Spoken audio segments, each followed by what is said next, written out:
The report is sent to the RCC, that's the Regional Community Council, and then it is sent to the appropriate ministry.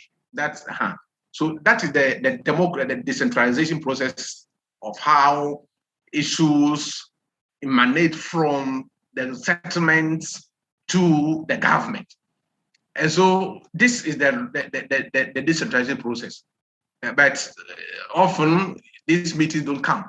They will tell you that yes, they will prefer that debates are held in the community where they will vote if they want to ask them, yes, this is what we want. Then if confusion is coming, they will subject the issue to voting. They will see the people who want A, B, C, D, but it doesn't come that way. And one of the key things they told me is that they are now using this private conflict of interest, what we are discussing now, to be able to get the issue addressed. How did they do that? Should a prominent person, we have made friends and whatever it is, who are equally having relatives in Islam community. Some of them even live in the Islam community.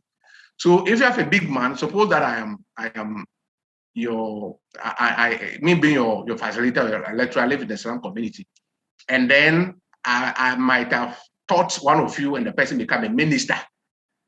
So you see that the community can address the issues to me because I know you, then I'm able to tell you directly. So you see that a particular community will be benefiting from certain things than other community who probably might have planned and might have been promised something by the government.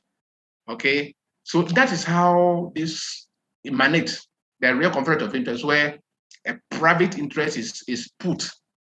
Because I know I'm a minister, I'm a public servant, I know the class rep very well, so I'm able to channel certain decisions to favor him and the community that he lives, other than the rest of the people. Okay, so that is the example of this. Is that okay?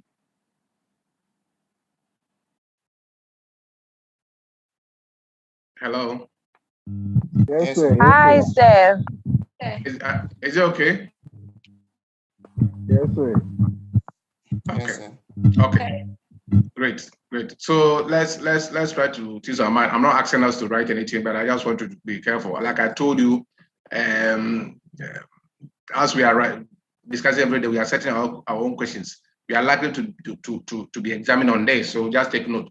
Okay. So how can a real conflict of interest be distinguished from an apparent and potential conflict of interest? Or discuss how the following conflict of interest practices can take place in the municipal or the ministry, the department, and the agencies, or the metropolitan, the municipal and district assemblies. How does this manifest itself in the MDEs and the MMDEs? And how can it distinguish between these three? One is appearance, one is economic interest, another one is private interest. So take note, and you can back it to an appropriate example. Okay, let's move on to the forms of conflict of interest. What we just gone through is the types. There are three types, which we have explained. Now let's look at the forms. How is it formed? Okay, one is what? Self-dealing, where you, the public officer, will deal with this. You create a situation, like somebody will say, create, loot, and share.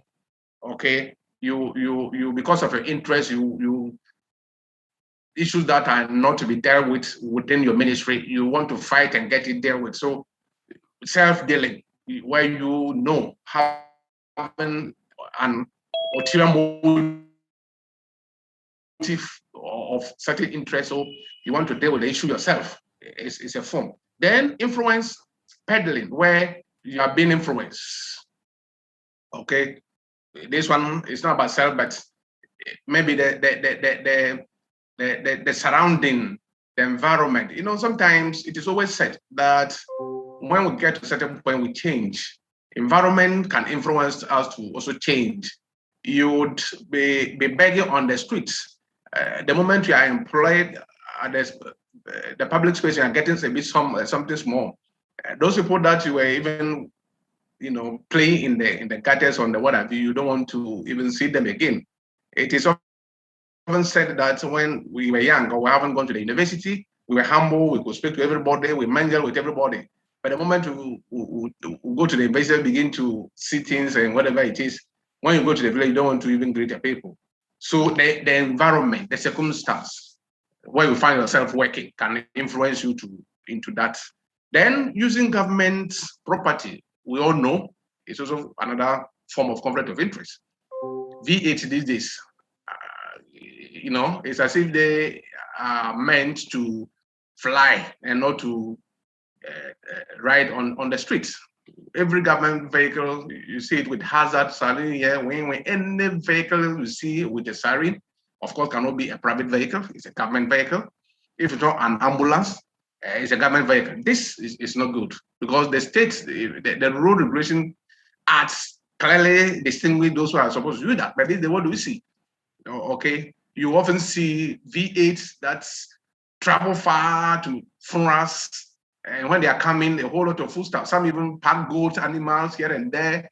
You remember the story in Kumasi where an ambulance was used to be conveying cement. This present administration policy of one district, one constituency, one ambulance. Remember Kumasi story.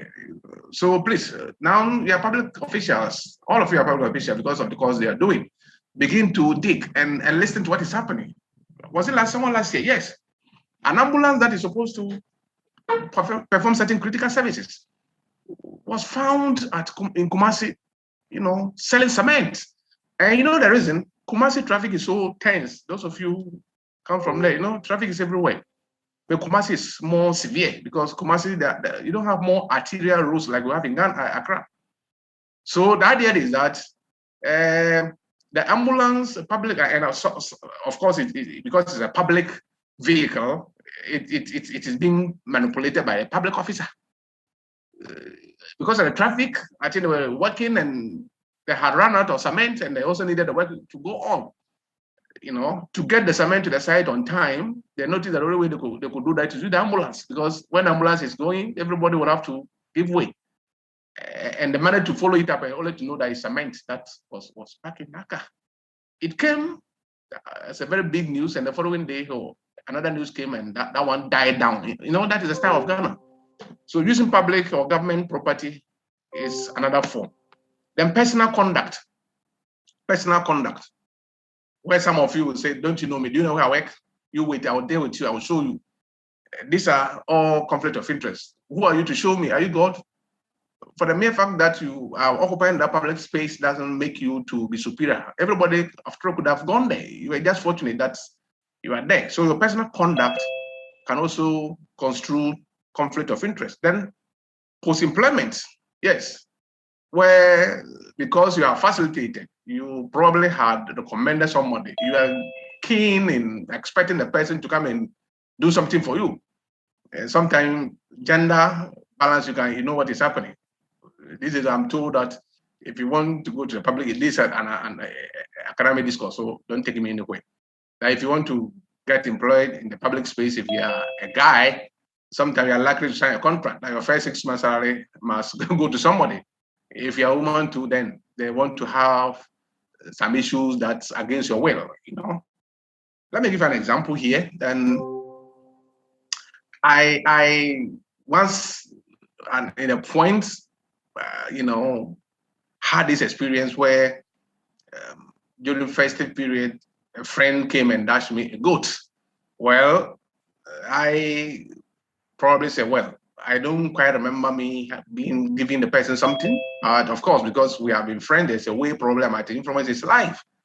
So I took it without any problem and, prepared some delicious soup. And then we took it. Then, after some time, an appeal, a request that was put before me from the person who gave me that animal some time passed. Immediately the request came, and I began to smell the scent of the goat. A goat that have eaten some years ago, the moment the request came, the goat, I began to scent, smell the scent of the goat on my hands. Hello? Hello? Hello? Hi. Emmanuel, somebody else. Does somebody have a question to ask?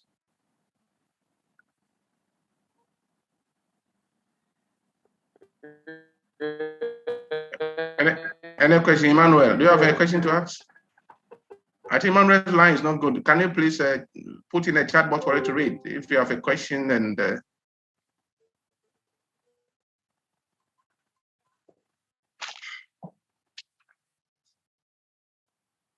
I go ahead?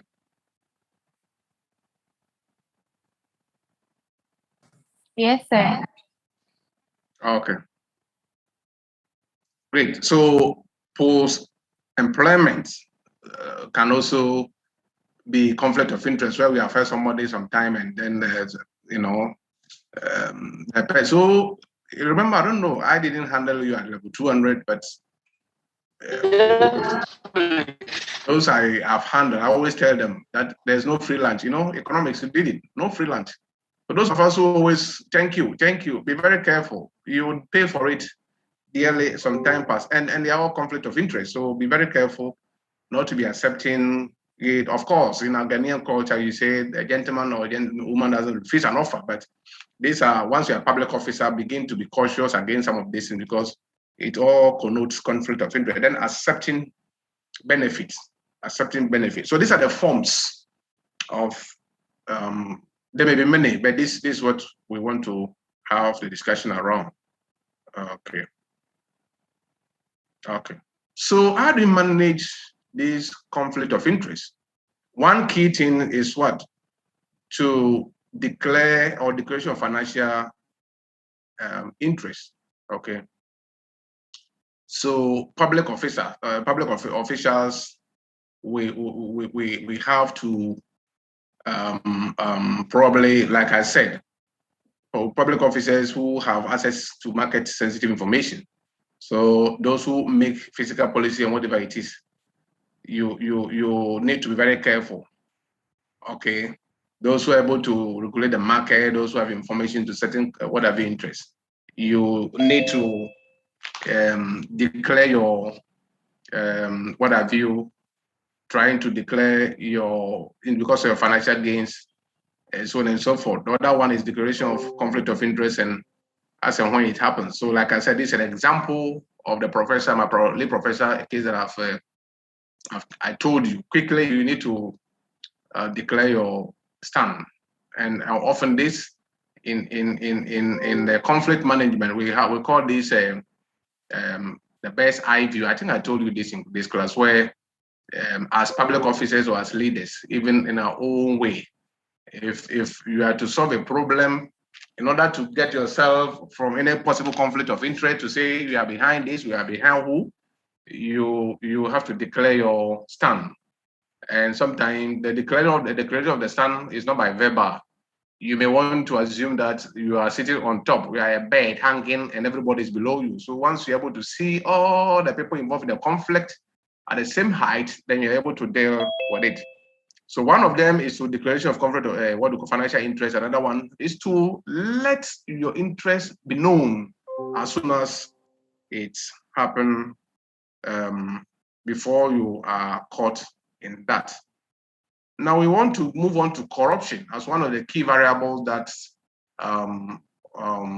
happen or key variable that is happening within the developing economy of which Ghana is a part.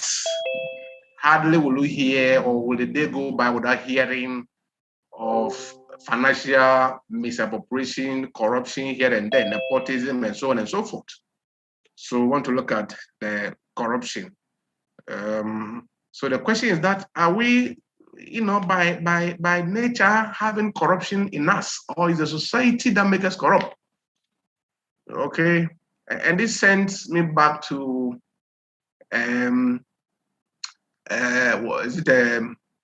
McGregor theory X and Y. You remember that naturally human beings are lazy. So no matter how you try to motivate a person by giving a person financial incentive, or no matter how managers will try to ensure that employees meet their needs as prescribed by Abraham Maslow, McGregor advised that, look, be very careful. No matter how you will do, naturally, human beings are lazy, workers are lazy. And that is a fact. So I want to borrow that idea to this place. Is corruption part of us, or is a society that makes us to be corrupt? Let's ponder on this. Whether public officer, you will be there. The poor people during Xmas will go and labor and come and give you cassava, and come and give you yam, and come and give you fish, just because you are a public officer.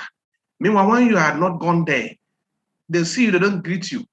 And this how some of them is part of the form accepting gift. So is it a society that is making us to get into this trap, or we by nature have this kind of conflict of interest in us, corruption in us? Let's think about it. So in what ways does corruption manifest itself in Ghana? You know, corruption, we say corruption. How does it occur? Okay. What are the causes of this corruption at all? That would be what causes that in Ghana? Okay. Do we want to say that it's only Ghana that is caught in this web of corruption? Is there any country in the world that is just free completely from being corrupt? We'll get to know. So, and in what ways is corruption and development related? We'll get to know all this within the next 20 minutes. So let's look at it.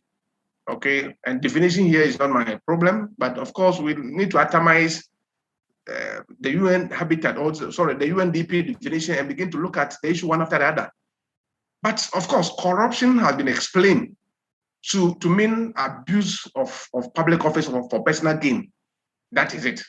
In simple terms, corruption is you abuse of public office for personal gain. Okay, like I said, it is also part in the private sector too, everywhere. But the private sector is a bit at the lower scale because of the stringent measures. Now let's look at the UNDP definition, or how they measured corruption. Okay, so they measure corruption as against certain variables: misuse of public power, office, and authority for private gains through 1, bribery; 2, extortion; 3, influence; 4, peddling; 5, nepotism; 6, fraud; 7, speed money or embezzlement. This is the framework within which the United Nations Development Planning, measure corruption. Okay, so don't forget, corruption is a violation of trust vested by stakeholders in an office holder, in an organization. So like I said, it happened in every way. Sometimes in the government sector, in the private sector, and even in trade unions or non-governmental organizations, even in churches, it happened. Our homes, it happens. You might not know, it happens. So the little bit or the little drop of water makes what the mighty ocean. When you are a student leader, you are a class rep or whatever it is, and you begin to use this information or whatever it is to be able to perpetrate certain cuts, you don't see it, you see it as very trivial, but it is what will lead you there. I hope I'm not stepping my bounds. I'm not insinuating. Hello, class rep. Hello, sir. I hope I'm not worrying you, right? No, please. All right, great. So, Sir, please, I'm having a challenge. There's light out here, and my phone is actually on low battery. oh, okay. So you might not be able to stay to the end. Long, yeah. Okay, no problem. There's no problem. Yes, a couple of us actually. No problem. That's fine. Okay. So let's go ahead. So please take note of this measurement of corruption by the UN Development Program, and then begin to see. So it borders on a lot of things, not only taking money, bribing, extortion, influencing decision badly, peddling, nepotism, fraud, and so on and so forth. And when you do that, it's a violation. You evaluated the trust that stakeholders, what do you mean? The public society, everybody, your family, your friends, repose in you once you are caught in any of this. So you can imagine when your name is being dragged, you being very humble, people respect you, and if you are caught in this, you can see the kind of back brass that will come to you as a person and the large stakeholder that we have. Okay, so we want to look at it and not to debate here, but you may want to think through. Look at this, arms of government.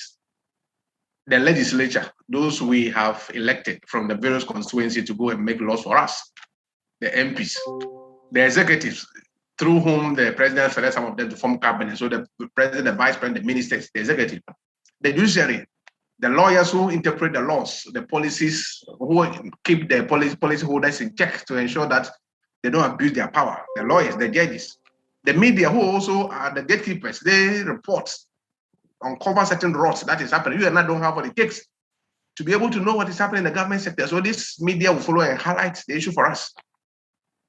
Which of these do you, in your view, is corrupt?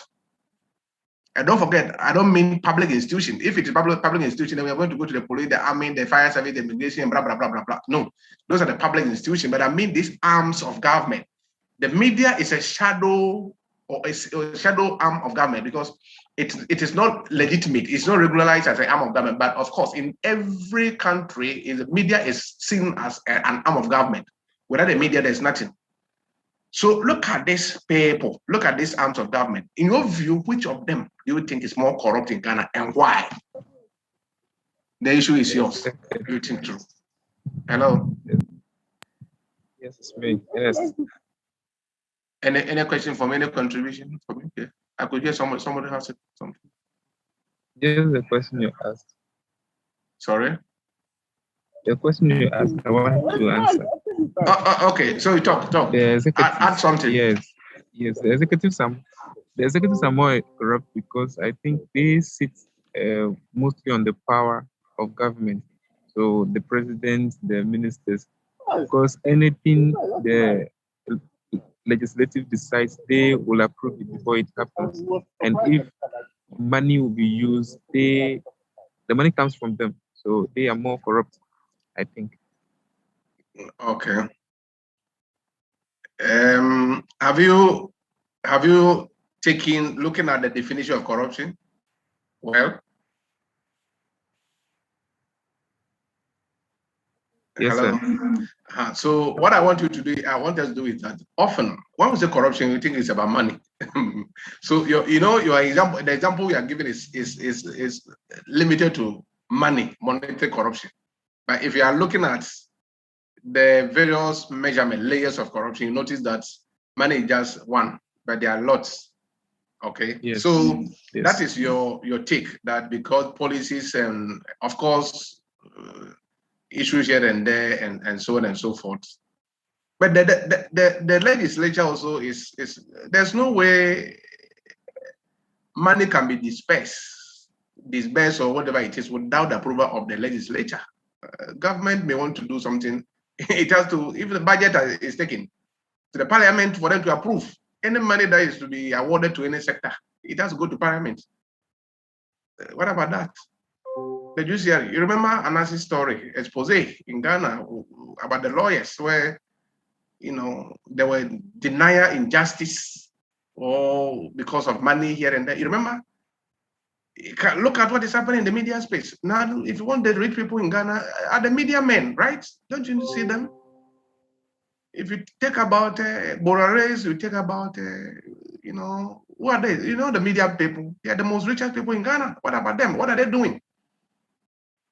So the discussion should be opened up. We need to look at it from the various dimensions of corruption.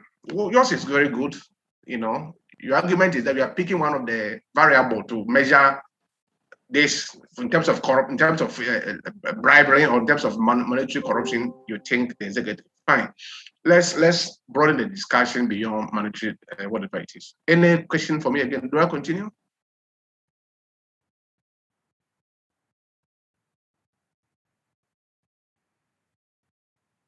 Hello. Hello, sir. Should I continue? Yes, please.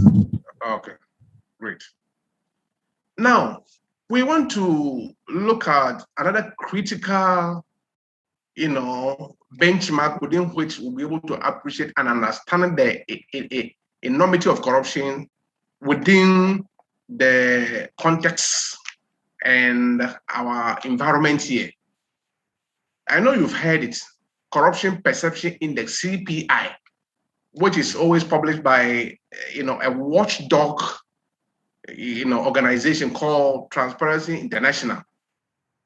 Anti-watchdog, corruption watchdog organization is an international organization, and not only in Ghana, global organization whose duty is to expose the road, measure corruption against all the variables that we have checked. And the measure is called the Corruption Perception Index. Okay, it tries to aggregate the various dimensions of corruption, so extortion, bribery, money laundering, and so on and so forth. They try to score it on certain levels and aggregate the score.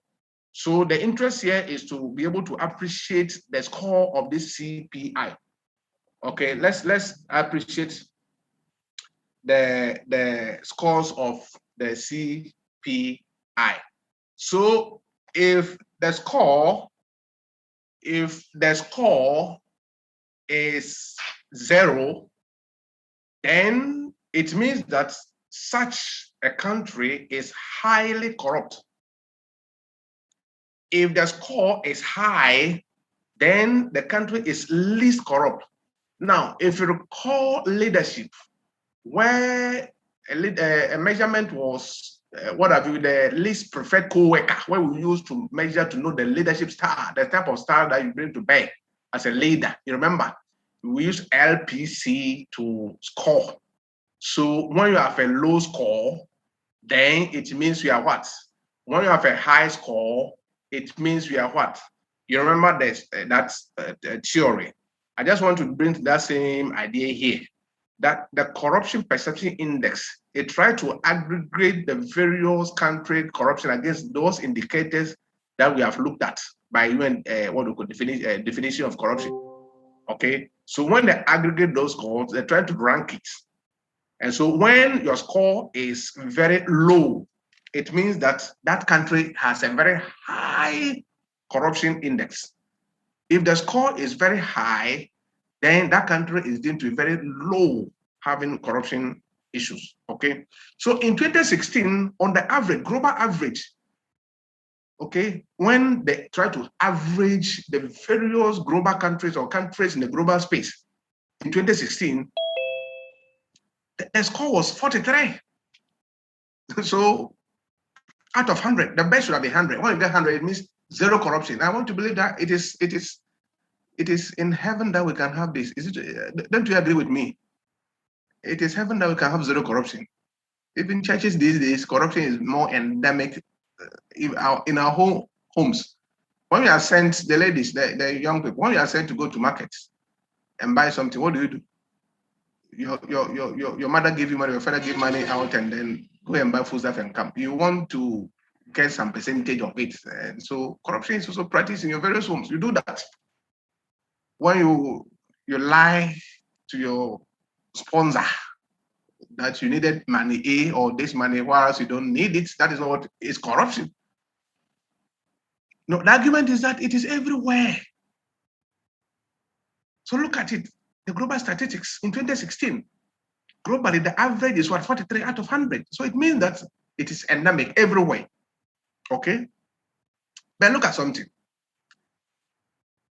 If a score is below 50, okay, I'm saying that when you have higher score, it means that the country is least, or the country is not corrupt. Not corrupt means that you have high CPI. But if you have low CPI, it means you are highly corrupt. Is that okay? So any score below 50 means the government is failing to address the corruption endemic within the public sector corruption. And these are measured at the public sector. That's why you need to understand, because that is where you're going to work. So you're going to your attitude and behavior is going to contribute towards other Ghana scoring high, so that we'll be mentioned as least corrupt country, or we're going to score low marks so that we are tagged as high corrupt country, and it will affect you. Hello, is there a question for me? Are we following this portion for me? Because every day it's been happening. Corruption index, corruption perception index, figures are mentioned here. And we see politicians debating, it's not true, challenging here and there. You need to understand so that you can also contribute to this public discourse. Are we following? Do you need further explanation in this point? We are following. Hello. Hi. Hello, sir. Is it okay? Are you following? Yes, sir. Yes, sir. You follow Yes, it very sir. well. So you don't go and contribute to Ghana's having a low score, but you contribute to Ghana having a high score, so that we can be classified as a country that is not highly corrupt. Okay. Okay. Great. Now let's again move on and look at these statistics. We are not coming back to Ghana to be able to take certain, assessment and see what Ghana is doing in terms of this. Now, the score in Ghana was rated the 50th cleanest country in 2012. So in 2012, Ghana on the global ranking of CPI, Corruption Perception Index, Ghana was ranked as the 50th country that is very clean in 2012. Now, in Ghana, every 4 years we have elections. So I am not to tell you whose tenure or who was the president, which political party was in power in 2012. You can do your own mathematics or calculation, arithmetic, and know. Of course, this country is dominated by two parties, even though it's a multi-party democracy, but it's very reduced to two parties. If it's not A, it is B. So in 2012, you may want to check and know. The 2002.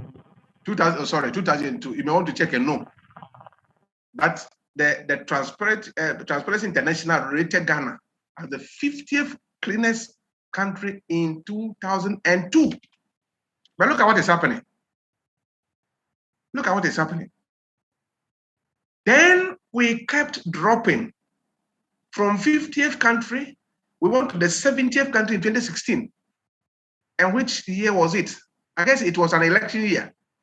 Then went to 78th position in 2017, a year after election. Then we moved to 82nd position in 2018. It means that instead of us recording high score, we are rather recording low scores. We are performing very low. So we kept going up and up and up and up.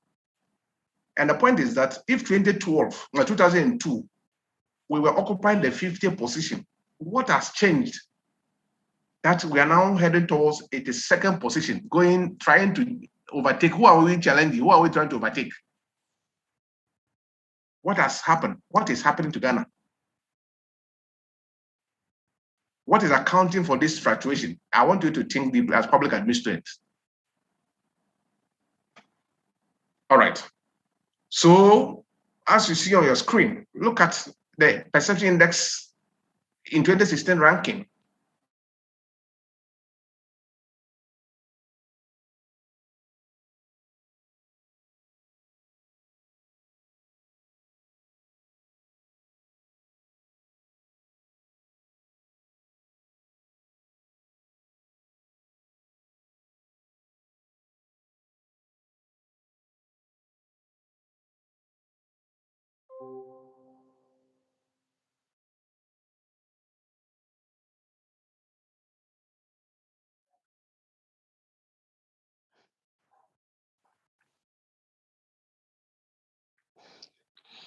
Interesting.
Alibaba the funny me, oh God.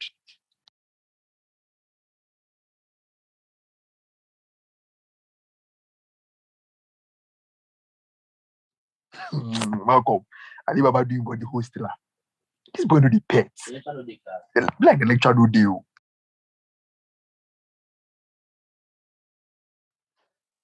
Oh, so that's